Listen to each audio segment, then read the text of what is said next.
So I've upgraded to this bad boy right here, the Smallrig Freeblazer. After seeing it, I needed to upgrade, and I'm going to take you guys on a quick road trip just to show you the features of the new equipment and that it was totally worth it, this upgrade. Stay tuned.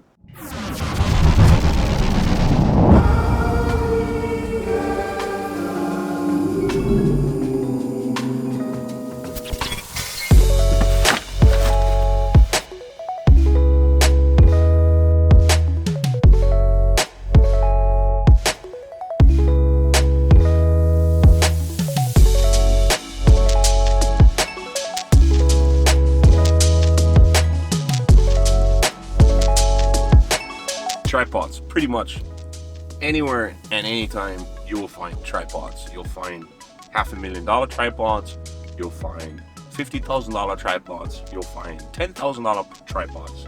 I'm always looking for the cheaper version because I can't afford the $10,000 tripod. Sometime back in 2019, I actually got myself a tripod. It's a no-name tripod and it was like $140. It lasted me 4 years. I did sports videography with it. I did pretty much any photography and videography you can think of at that time. Was it the best tripod? It was the best for the budget at that time that I could afford.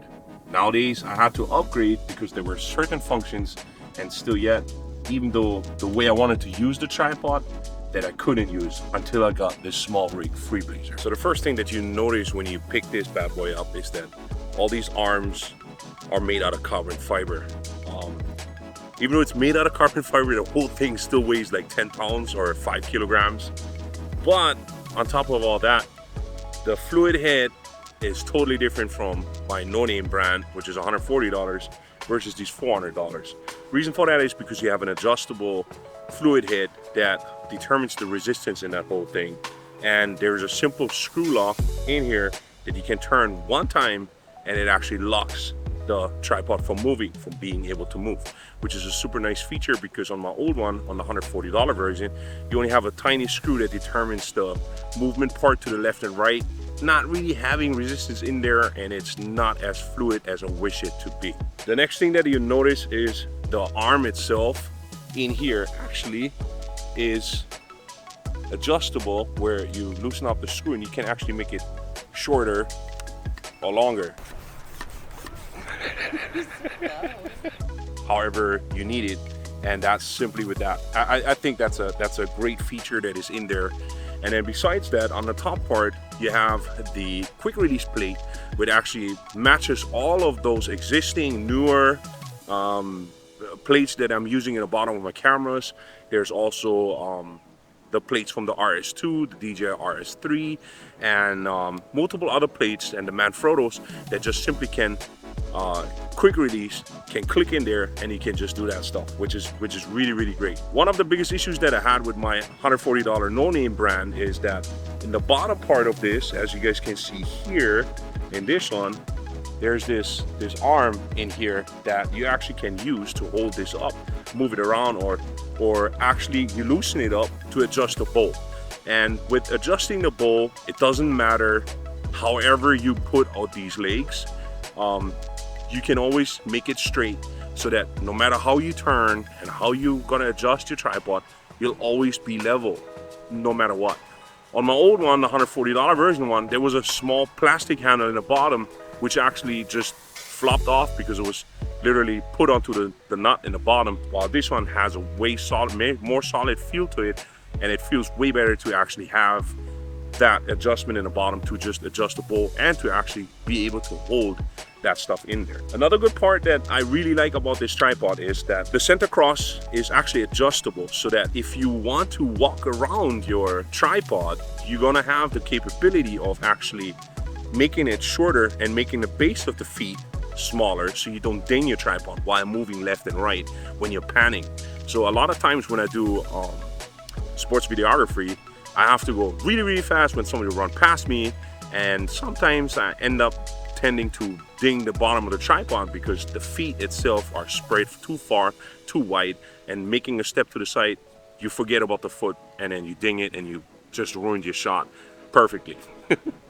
One of the biggest issues that I usually had with my $140 no-name tripod was that I had to release 6 clips total in order to move up and down my legs. Well, with the Smallrig Freeblazer, which is, this model is the AD-100, so I can just simply loosen up the top 3 clamps and the legs automatically move out to whatever until they hit the ground. So I don't have to remove any bottom clips in the bottom of the feet. And then in the bottom, the best part is that the feet itself are removable. So you don't have to use just those horseshoes in the bottom. You can actually take them out. They're like pins in there if you have to stick it into the ground. So if you want to really have a solid, more solid feel to it, you can put that right there too. Another good feature is this, on this fluid head on the top part, you have that automatic spring-loaded stuff, which my $140 heavy-duty no-name tripod can do too. But after a while, it wasn't working anymore. So my camera will just flop over. I'm having higher hopes for this Smallrig. It feels really, really sturdy to do this because of the payload is up to 22 kilograms, which is 44 pounds. So I'm pretty happy, and I'm pretty convinced that this is gonna last a whole lot longer than on my no-name tripod. And that's one of the reasons why I really like this tripod as well. The other good part is like just to take it and to just put it back together and put it away. It's so much easier. You grab it by the top handle, you loosen up the 3 clips, and you just let it slide downwards. You fold in the legs, put the 3 claps back on, boom, you're done, you're ready to go.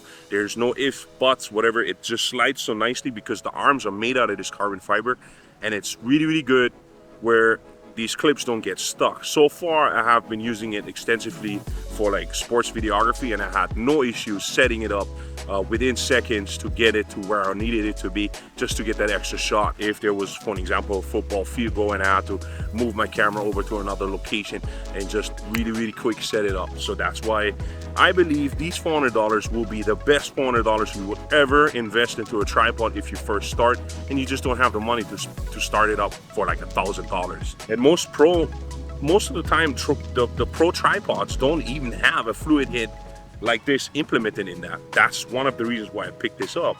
Besides that, it's like super high. If you really want to make this, it's above my head, so you can reach a decent height with this tripod.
So as you guys can see, it's super easy to actually use this tripod, and it's super easy to keep subjects within when you're tracking them. It's like super easy to follow the plane, to follow the boat, to follow the cars, even the person riding on the sidewalk.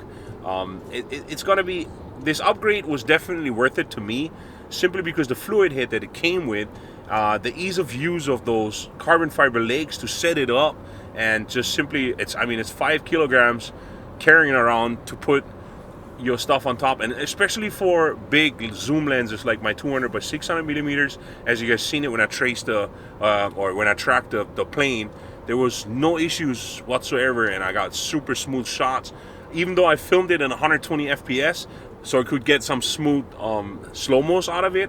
Even in real time, like the boat chase and all that, it came out super smooth. So definitely this is an upgrade. So if you're in a market for a good tripod and you really want the best bang for your buck, I can only recommend this Smallrig AD-100 Freeblazer. It definitely is worth the upgrade. I hope you guys enjoyed this episode. If you guys did, please don't forget, be a nice human, make somebody else smile. Definitely pay it forward. Love you all. Aloha.